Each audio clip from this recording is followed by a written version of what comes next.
ससुर का घर, बहुओं के लिए शिक्षाप्रद कहानी।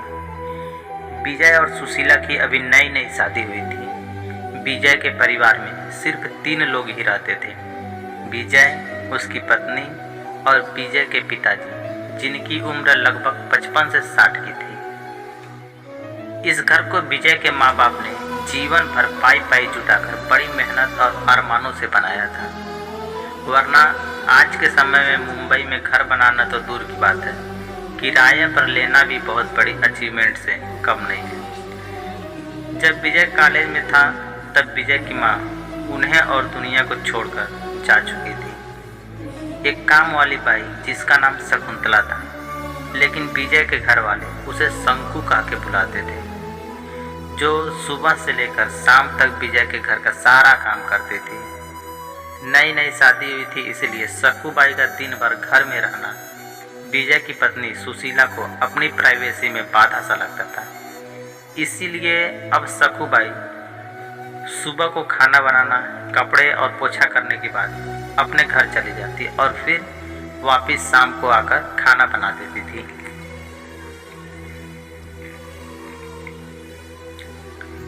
शक्कू बाई की दोपहर की गैर हाजिरी में कई छोटे मोटे काम नहीं हो पाते थे, जिनमें से ज़्यादातर काम बिना कहे विजय के पिताजी ने ये सोचकर कर लिया करते थे कि बहू को थोड़ी मदद हो जाएगी, उससे ज़्यादा काम नहीं करना पड़ेगा। लेकिन बहू अपने ससुर के सोच से बिल्कुल विपरीत सोचती थी। वह हमेशा एक ही बात सोचती थी कि ससुर यानी विजय के पिताजी को औरतों के काम में दखल देने की आदत है।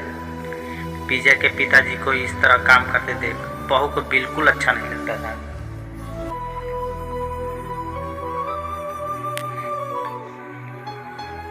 एक दिन मौका देखकर सुशीला ने विजय से कहा, क्यों ना हम बाबूजी को वृद्धाश्रम भेजते हैं, सिर्फ एक बार पैसे भरना पड़ेगा और उन्हें भी अपने उम्र के लोगों का साथ मिल जाएगा और हमें भी अपनी प्राइवेसी के बारे में ज़्यादा सोचना नहीं पड़ेगा। विजय सुशीला की बातों पर ज़्यादा ध्यान नहीं दिया। इसी तरह धीरे धीरे कुछ दिन बीत गए। एक दिन बाबूजी अपने दोस्तों के साथ 1 हफ्ते के लिए टूर पर गए और इत्तेफाक से इसी दौरान शक्कू बाई भी छुट्टी पर थी। फिर क्या, सुशीला को जैसा चाहिए वैसा समय मिलने लगा। अब विजय रेस्टोरेंट में खाना खा लेता और सुशीला का काम आमलेट, ब्रेड या मैगी से चल जाता। अब सुशीला को खाना बनाने की टेंशन नहीं थी, लेकिन शक्कू बाई की छुट्टी की वजह से घर में निकलने वाले सारे काम तो अभी भी करने ही थे। ससुर जी की गैर हाजिरी में सुशीला को एहसास हुआ कि वह बिना कहे जो काम कर लिया करते थे उनसे कितना ज़्यादा फर्क पड़ता था। छोटे मोटे लगने वाले यह काम काफ़ी समय और एनर्जी लेने वाले थे। कुछ दिन बीतने के बाद एक दिन विजय अपनी पत्नी सुशीला से कहता है,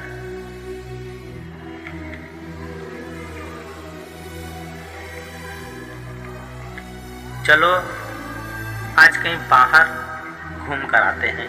सुशीला विजय की बात सुनकर बड़ी खुश होती है। वह खुशी खुशी सज धज कर बाहर घूमने के लिए तैयार हो गई। विजय सुशीला को अपने घर से 4 किलोमीटर दूर एक छोटे से मोहल्ले में लेकर जाता है। वहां पर पहुंचने के बाद एक आदमी विजय के हाथों में एक चाबी देता है। विजय उस चाबी को लेकर एक घर की तरफ बढ़ता है। वह घर काफ़ी छोटा था, उसमें सिर्फ 2 ही कमरे थे। विजय एक कमरे का दरवाज़ा खोलता है। कमरा खोलते ही 2 रूम वाले उस छोटे से अंधेरे से भरे घर में उसके अंदर विजय सुशीला को लेकर जाता है और कहता है, कैसा लगा तुम्हें हमारा नया घर? अब हम दोनों अगले महीने से इसी मकान को भाड़े पे लेकर रहेंगे, अलग और अपनी प्राइवेसी का खूब मजा लेंगे। अभी मेरी आमदनी के हिसाब से हम इसी को अफोर्ड कर सकते हैं। विजय का यह व्यवहार देखकर सुशीला को कुछ भी समझ नहीं आ रहा था। वह चौंकते हुए विजय से बोलती है, हमारे पास अपना इतना बड़ा घर है तो फिर क्यों हम भाड़े के मकान लेकर रहेंगे? विजय उसे टोकते हुए कहता है, सोच समझ कर बोला करो, वह घर हमारा नहीं है, वह माँ बाबूजी का है। तुम्हारे पास 1 महीना है सोचने के लिए कि तुम्हें आगे क्या करना है। इसी तरह कुछ देर बात करने के बाद दोनों वहाँ से वापस अपने घर लौट आते हैं। पूरे रास्ते में सुशीला के दिमाग में तरह तरह के विचार चल रहे थे। घर पहुँचते ही उसने विजय से कहा, माना कि यह घर माँ बाबूजी का है, लेकिन क्या हमारा इस घर पर कोई हक नहीं है? विजय उसके जवाब में कहा, बिल्कुल है, लेकिन माँ बाबूजी के बाद जब तक वह हैं तब तक तो नहीं। अगर तुम्हें हक समझ में आता है तो तुम्हें जिम्मेदारियां भी समझ में आती होंगी। सिर्फ हक के बारे में सोचकर और अपनी जिम्मेदारियां भूलकर स्वार्थी होना क्या भला अच्छा होता है? सुशीला के पास विजय के इस सवाल का कोई जवाब नहीं था। वह सोचने लगी कि उसने अपने क्षणिक सुख के लिए और थोड़ी सी स्वार्थ के लिए इतने नीचे गिरकर ऐसी घटिया सोच अपने दिमाग में कैसे आनी थी।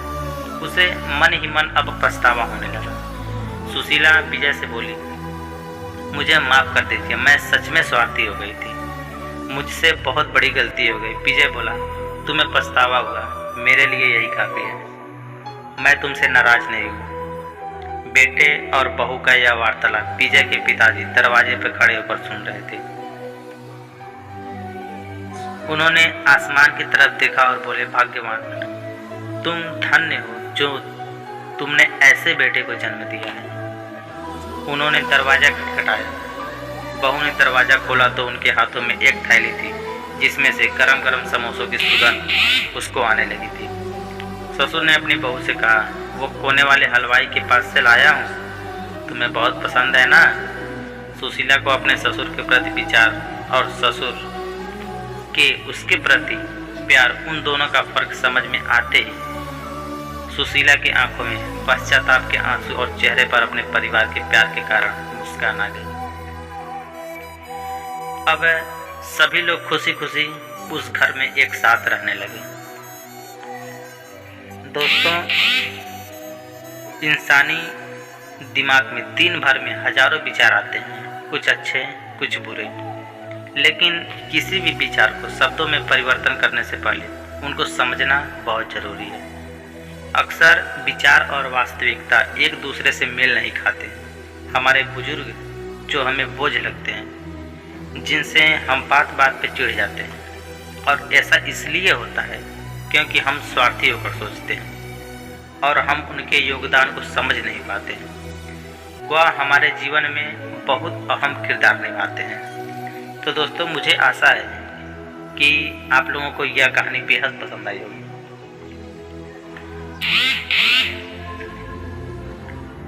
अगर आप लोगों को यह कहानी पसंद आई हो तो इस वीडियो को लाइक, हमारे कमेंट सेक्शन में कमेंट। अगर आप हमारे चैनल पर नए हैं तो प्लीज़ हमारे चैनल को सब्सक्राइब करके हमें दिल से सपोर्ट करिए, ताकि मैं आप लोगों के लिए इसी तरह की नई नई कहानियाँ लेकर आता रहूँ। बहुत ही जल्द मिलेंगे एक नई सोच, एक नई वीडियो के साथ। तब तक के लिए आप लोग अपना और अपने परिवार का अच्छे से ख्याल रखें। वीडियो पूरा देखने के लिए आपका बहुत बहुत धन्यवाद। जय श्री कृष्ण, राधे राधे।